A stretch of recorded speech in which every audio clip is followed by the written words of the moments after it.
And hello, everyone, and welcome back to the Just Economy podcast, building a just economy $1, one vote at a time. Thank you for joining us again.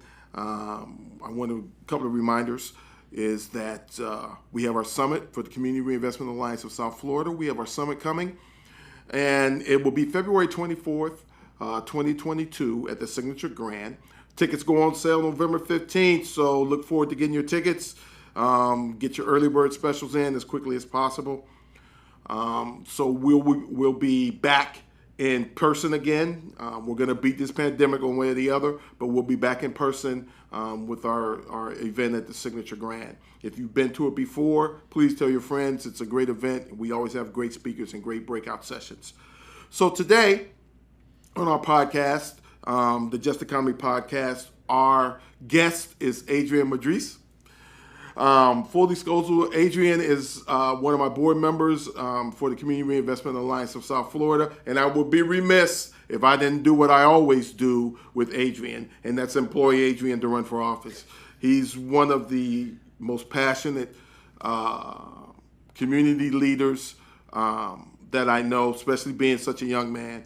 And he's doing some great things in our community and trying to make our community better. So if you see Adrian Madris and you see him walking the street, tell him, run for office one day, run for office one day, run for office one day. He always blows me off, but he knows that I'm really, really proud of all the great work that he's done. So again, today we have Adrian Madris, the executive director at SMASH. Adrian's organization is doing some great things in the community and trying to bring the community to help build the just economy in a lot of different phases, and we're going to get to talk about those things today. So first of all, Adrian, please give us a little bit of your background and a little bit of the background and mission of the organization. Absolutely. Thanks, Cornell. And I have to say, the prospect of running for office, I'm probably never going to do it, but what's even more exciting is that CRASF Summit that's coming up in February. Yes, it is. So we got to make sure everybody comes to that, because that's where the real ideas go to live. I like that. I like that. The county dais and the city dais is where they go to die. I hear you. Anyway, my name, Adrian Madris, pronouns he, him, his. I'm the executive director of Struggle for Miami's Affordable and Sustainable Housing, also known as SMASH. And I've been a proud board member of CRASF now for, I think, 6 years. Yeah. It's been a while. Yeah, it has. Yeah. It has. So tell us a little bit about SMASH. SMASH is a community-driven developer of affordable housing, and we use the community land trust model to build power for housing justice in Miami. And right now, we're employing 5 different strategies, including the land trust, in order to build that power. And that includes tenant organizing. That includes the development of transformational tools so we can get people to adopt the belief and value that housing is a human right. That also includes the research and development into new kinds of housing construction technology led by a worker-owned cooperative. And it finally includes policy advocacy so that we can make sure that once we've built enough power, we got the policies that we need so that we can make housing a human right in Miami. Well, let's talk about policy advocacy. Absolutely. One of the best ways I think is to get the community involved in their own in what's going on in their community, getting them to have a voice. I'm a firm believer that one thing we love to do is we love to have committees and concerns and tell people what it is they need, and not have them be a part of the process. So tell me how is SMASH leading in policy? We want to make sure that any policies that we advocate for are, number one, driven by the people who are most affected by the crisis. And the people who are most affected by the affordable housing crisis, symptoms including slumlords, gentrification, rising rents, are Black and brown, low-income people living mostly, if we're talking about Miami, in the neighborhoods of Overtown, Liberty City, Little Haiti, and Little Havana. And it should be these folks that are getting to decide what exactly are the housing policies that we need going forward. And one of the things that those people keep telling us, the organization, and our organization is comprised of those people, is that we just need to have more affordable housing, and it needs to be deeper in terms of affordability. Much of the affordable housing that's built currently is not nearly affordable enough, and it needs to be community controlled. Because even if you build affordable housing And it's only affordable for, that year that you have that rent affordability, okay? Or as long as you have the voucher, or as long as you have that affordability covenant with the developer. Then eventually you're going to be back to square one. You're going to be living at the bequest of the actual owner of the actual land. And then that person's going to get to decide if you're going to have an affordable rent or if it's not going to be so affordable. And right now, given the hot market of Miami's economy, they have all the power in the world to raise the rent as high as they want, and they're always going to find somebody to pay it. So we, the residents, we're always at a disadvantage, and we need to get that under control. So, and I totally agree with you on that. I think that affordable housing, as you stated so eloquently, is a human right. Just like the Constitution says, we have rights to free speech. Even some that some of the rights I do agree with, I don't agree with. But we have those rights, and we also should have the right to affordable housing. So tell me quickly, how do you mobilize the community to come in and be a voice for themselves? We do a number of different things, and the main thing that we do is we organize tenants, and that's why it's the first strategy in our overall power building ecosystem.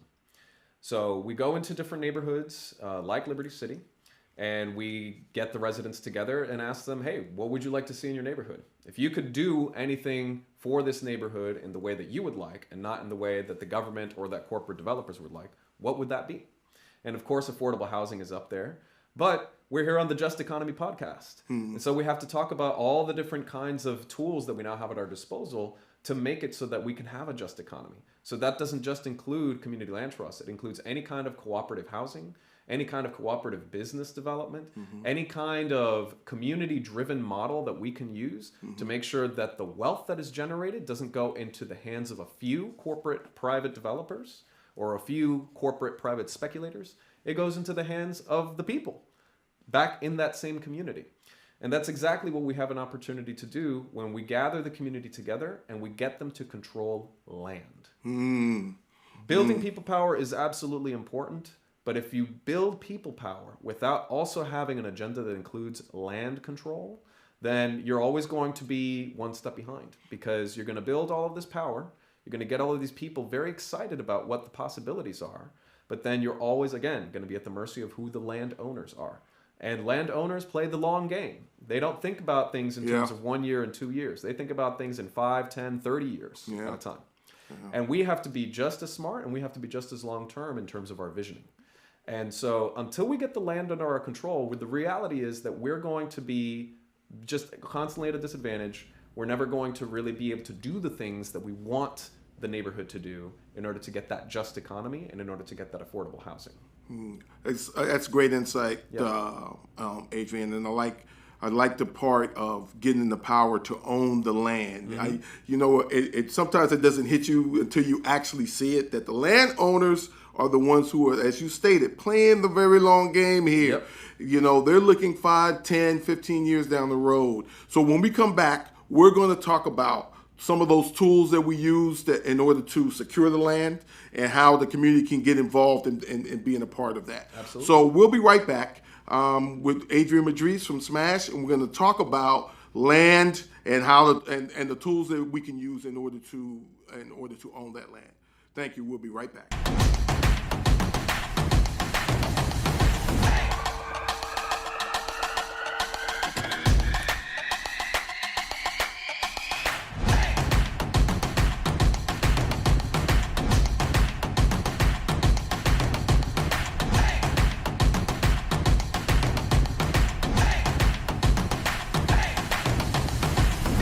Economy podcast, building a just economy, $1, one vote at a time. And again, we're with our guest, Adrian Madriz. I keep trying to say it like he says it because it sounds so cool when he says it. So I keep trying to say it how he says it. So please don't get too upset with me. So we were talking about land and how to control the land. So give us a few tools that we can use in order to help secure the land, so that the community is more involved in their own housing.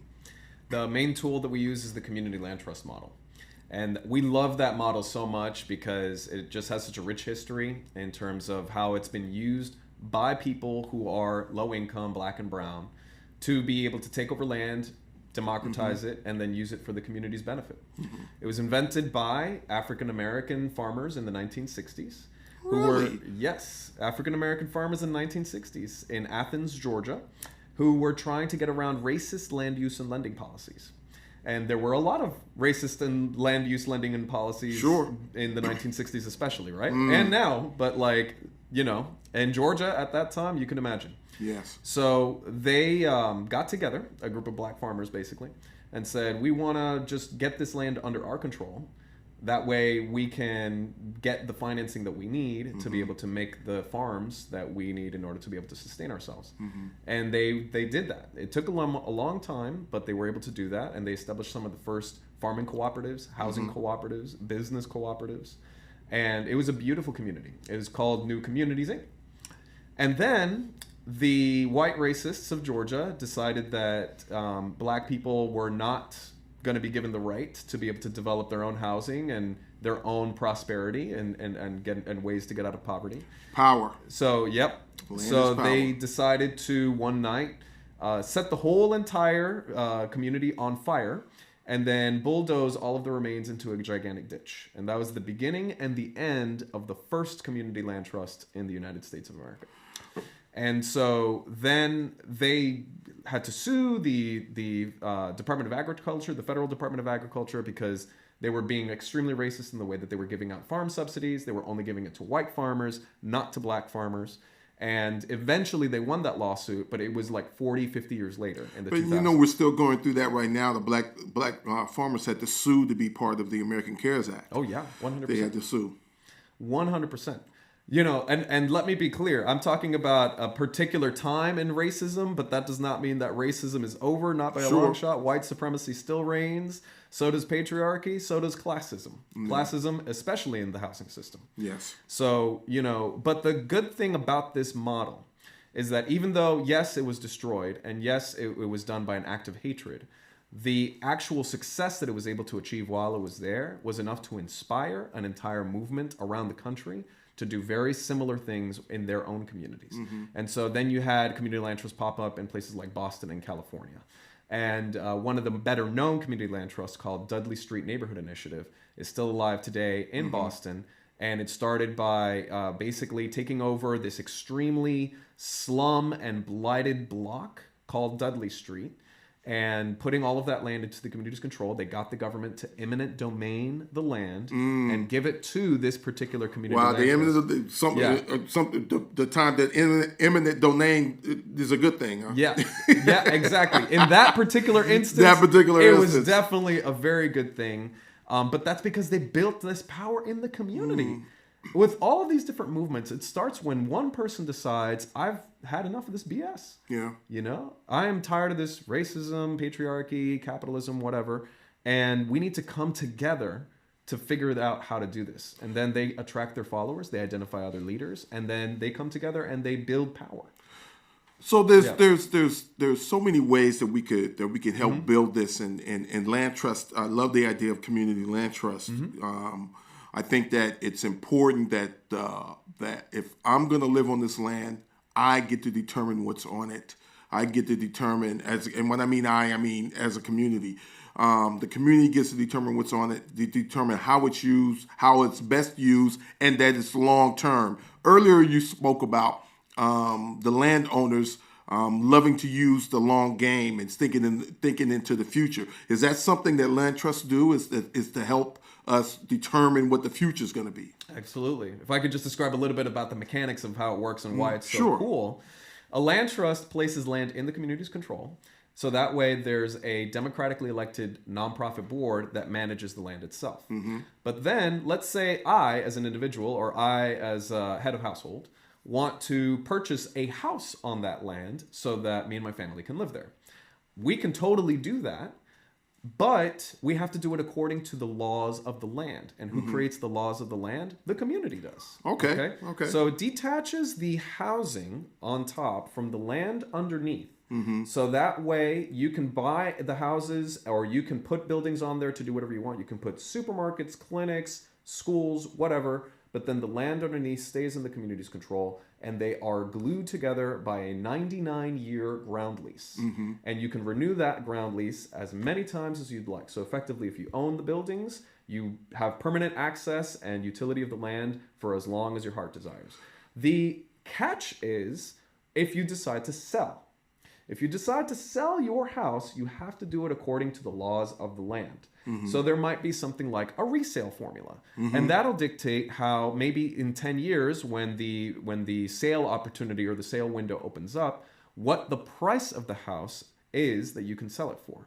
And it's not going to be the market rate. It's going to be well below the market rate. Gotcha. You're still going to make a profit. You're going to get more than what you actually put into the house. You know, and by the way, it was also a subsidized house, you know?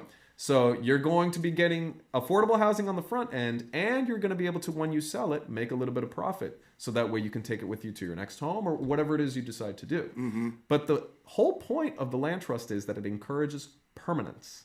It encourages the idea that people have a commitment to their neighborhood, and that is the only way that we're going to stabilize neighborhoods and keep them affordable long term.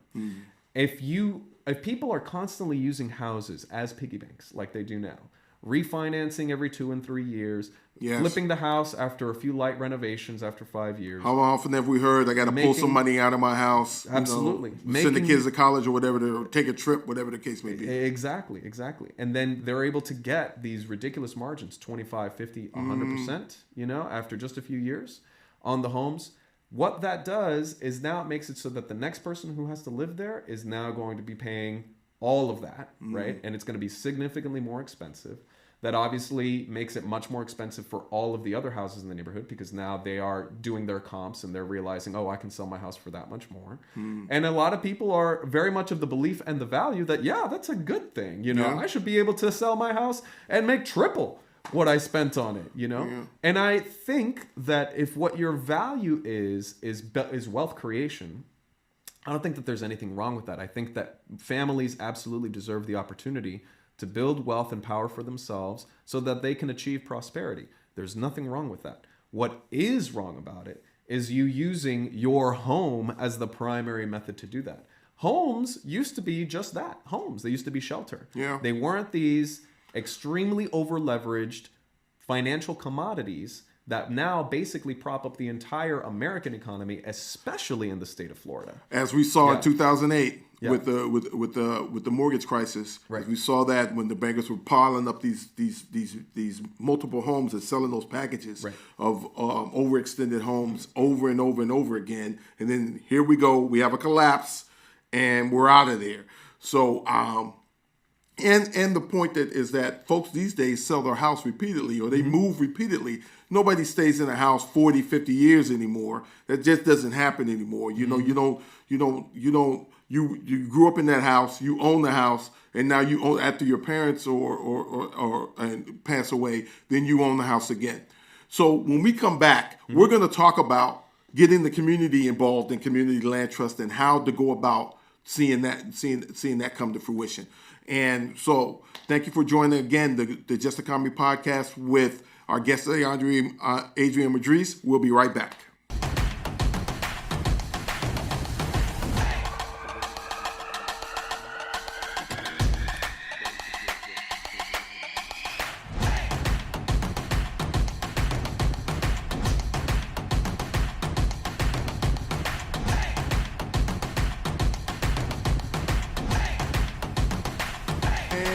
Welcome back, everyone, to the Just Economy podcast, building a just economy, $1, one vote at a time.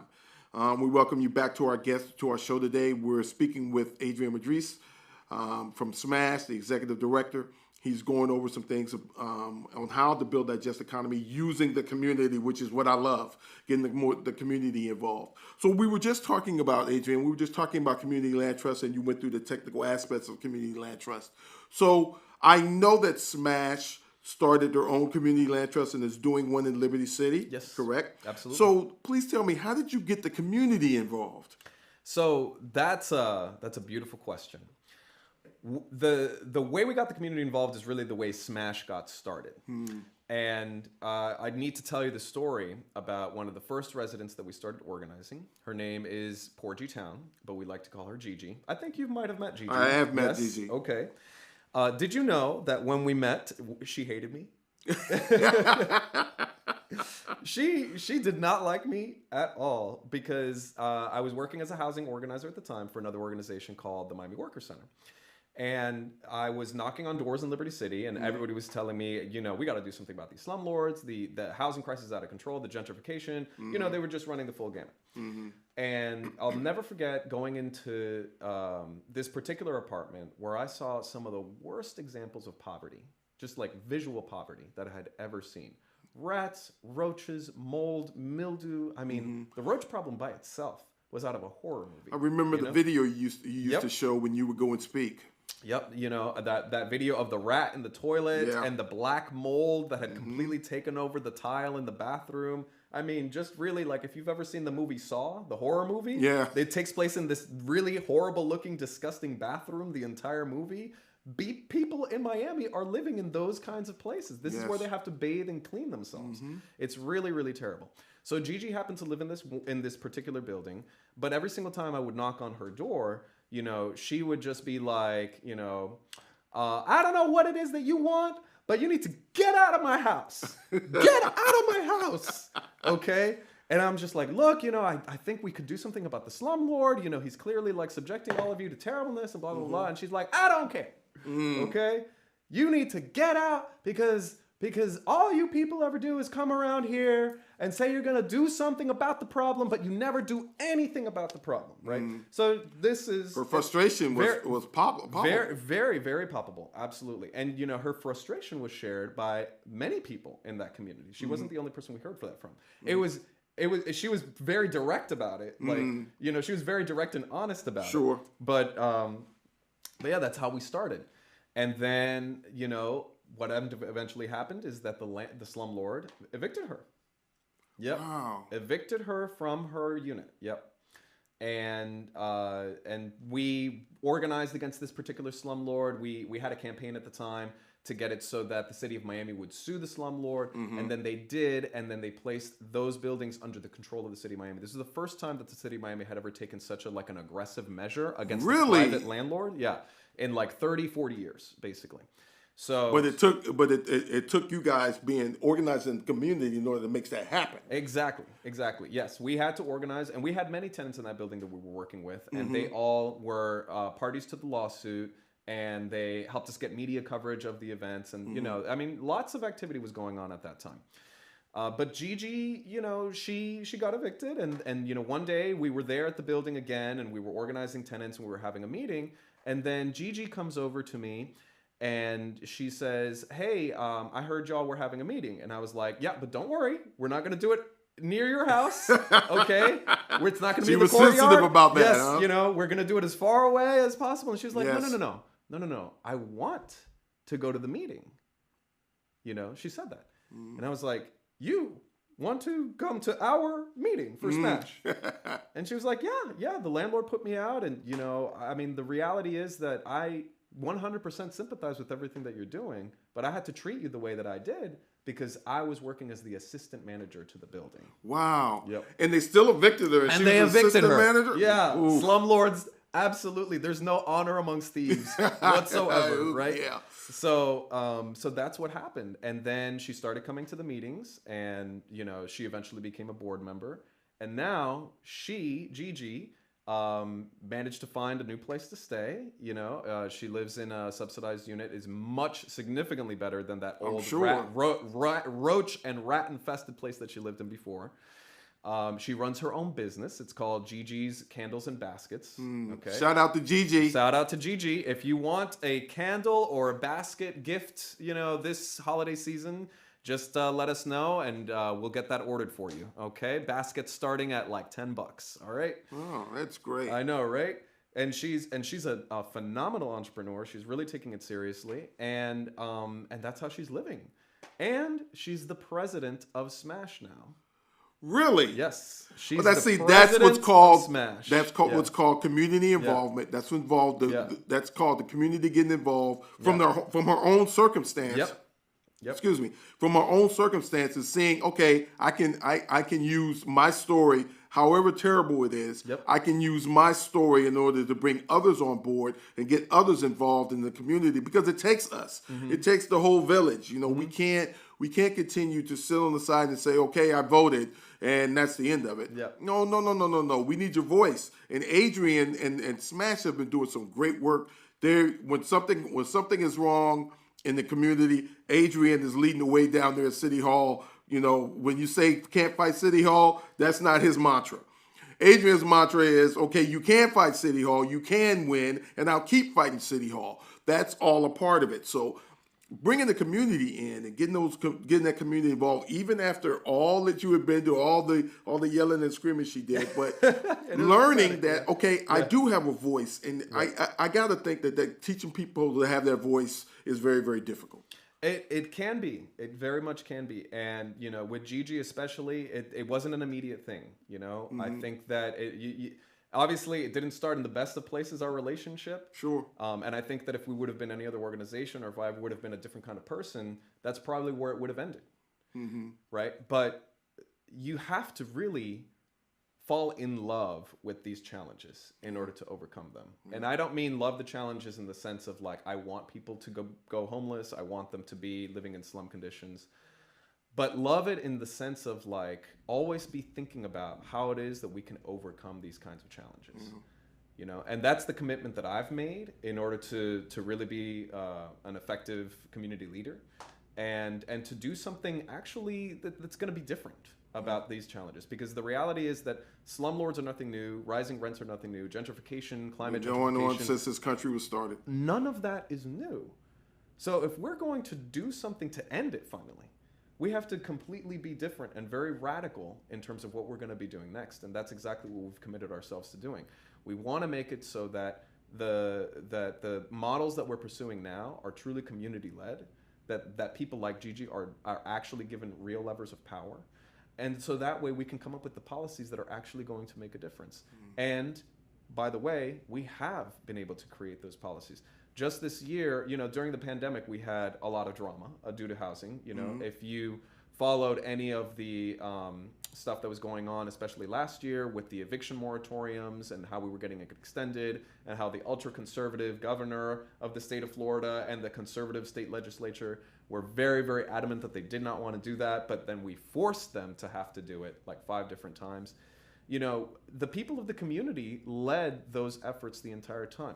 When the residents of Hamilton on the Bay, which is a building that was getting a mass eviction this year after the collapse of the building in Surfside, they came together, they organized with us, and they fought at City Hall very consistently, and they eventually won a new law that basically makes about $5 million available for rental and legal assistance for anybody facing mass evictions in the city of Miami. So these are the kinds of things that we can achieve when you really dedicate yourself to these communities, and you really love these communities, and you love the city and the county. I totally agree with you. We're going to talk about some things. We're going to talk about what you would do if you were in charge. We're going to talk about that when we come back, and we'll be right back with the Just Economy podcast with Adrian Madris.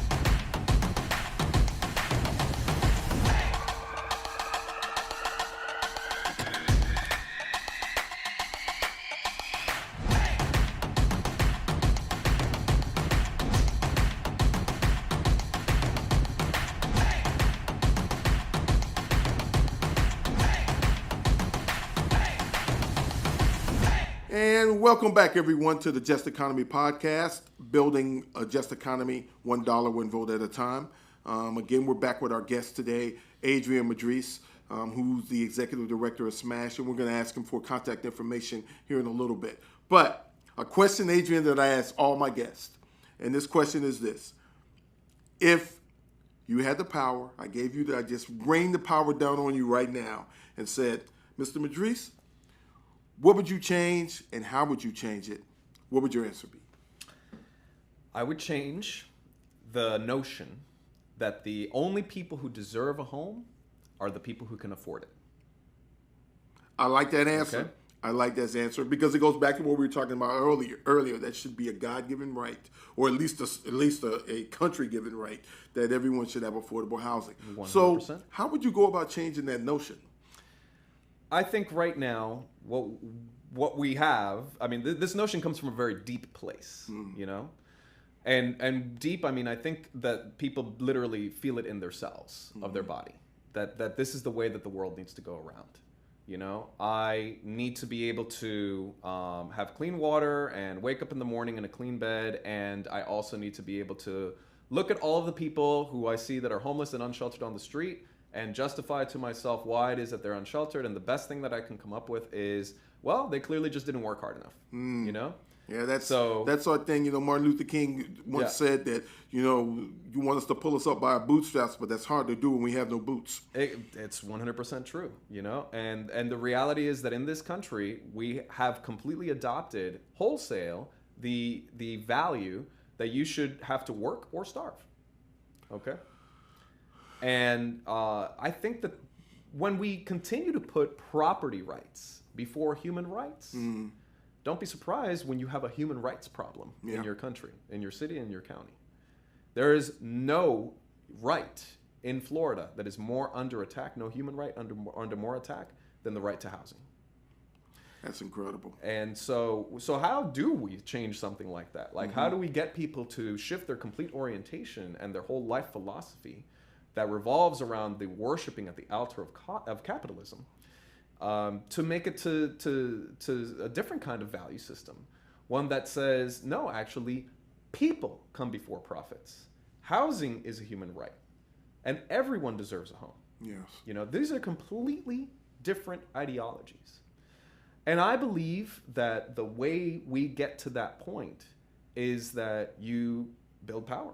You build relationships with different people that maybe you only see every Thanksgiving. You know? Yeah. And it's a very uncomfortable kind of thing to think about. The idea that you have to interact with people that you don't like or people that you disagree with so much and figure out a way to actually get along with them. Get along with them enough, at least, so that you can start to get them to see that you're not so crazy. That the things that you think about and the things that you value are not so radical at the end of the day. Yes. And that's exactly what Smash is going to be doing from now on. We're pursuing a strategy in which we're developing housing and cooperatives in different parts of Miami-Dade County so that we can start establishing these like bases in these different neighborhoods, and we can branch out from there and start building relationships with people who are very different, who definitely do not believe that housing is a human right, and that are essential to us getting to our new vision of a just housing system in Miami. We can't do it without those people because those are the people who vote. Sure. Those are the people who make policy. Those are the influencers. Those are the leaders of our community. You know, as terrible as it may seem, you know, that the people who say, for example, voted Joe Carroyo into power again after he beat his wife with a teapot, after he voted for adopt a homeless legislation, are the same people that we're going to have to figure out, hey, you know, how can we get on the same page about this? How can we work with them? Because and that's all about building a coalition. A coalition is not meant to that everyone agrees on every single thing, but we all need to come to, I think, to the conclusion that housing is a right. Everyone deserves the opportunity to have housing. Everybody deserves the opportunity, period. We can't keep stepping on people and thinking that, okay, those people are not where I am, or those people are not a part of the community the way I am because they just don't want to be. Right. There isn't such a thing as keeping people down. There isn't such a thing as can't. There isn't such a thing as the 3 words I hate more than anything, I didn't know. There are those things that are involved, and that helps push down those who are in the most need. I think, as you stated, the ones who vote, the ones who develop the land, the ones who charge extraordinary prices just to live here, is those folks have to be part of our coalition. We got to bring those we got to rope those folks in. I'm all in favor of capitalism, but not at the extent of hurting the people. All in favor of it, but you can't have capitalism that hurts the people, because the people are capitalism. Without the people, without us renting, without us buying cars, buying food, spending the money that we spend, doing the work that we do, that further, without a coalition with those folks and the folks who are on the other side of it, we build this divide that we have now. Mm-hmm. And this divide just didn't start 4 years ago. This divide has been here for many, many, many years. That's very true. The have and the have-nots has been here for many, many years. I'm a firm believer in people. Rich people don't make money off of rich people. They make money off of poor people. It's very true. Because this would be the case if that wasn't true. When's the last time you saw a Bentley parked in a Walmart? Yeah. Hey, doesn't happen. 100%. Yep. Doesn't happen. So the folks who are low to moderate income is the ones who really carry this country, and we appreciate organizations like you bringing that voice to those people and letting them know that, most importantly, letting them know that they have a voice. Because as you said, Gigi didn't know in your prior story. Gigi didn't really know that she had a voice. And right. She knows she has a voice because of Adrienne Madrice and other folks who are saying you can speak up. You can talk about what your living conditions are. You can do that. So Adrienne, do us a favor. Give us contact information for you and your organization. Absolutely. So if folks want to get involved with SMASH, and we absolutely encourage folks to do so, join the fight for housing justice. Especially now that we have Give Miami Day coming up on November 18th, and we definitely appreciate a donation. You can go to smash.miami, our website, and you can get involved, make a donation, and support us on Give Miami Day.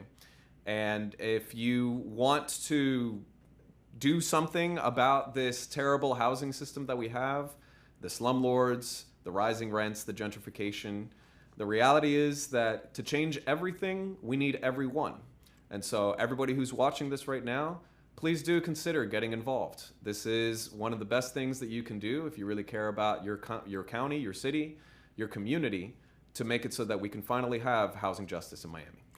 Thank you, Adrienne. Yeah. It's been such a pleasure. And like I said, I always talk to Adrienne about, especially when it comes to community activism. And again, when you see him walking the street, tell him, run, Adrienne, run. Run, Adrienne, run. Thank you so much for being a part of the Just Economy podcast, Adrienne. And a couple of reminders. One, don't forget our summit's coming up February 24, 2022 at the Signature Grand. We'll have some great speakers. We'll have some great breakout sessions. And we will talk about how to be innovative and bring some innovative ideas to changing our community and building a just economy in our state. So thank you very much again, Adrienne, and we greatly, greatly, greatly appreciate you. Keep on fighting the fight. And as we move at statewide expansion, believe me, you're going to be one of my examples as we move forward in our state. And we look forward to seeing you being a part of the Just Economy and building our Just Economy $1 one vote at a time. We encourage you to volunteer with the organizations who come on our show. And as we move forward, we're going to be inviting quite a few different organizations, causes to our podcast, so to bring to you and educate you on how to be a great part of this just economy, how to be a great part of our community, and to help uplift and build our community. Thank you for watching the Just Economy podcast, and we look forward to seeing you next time. Thank you very much.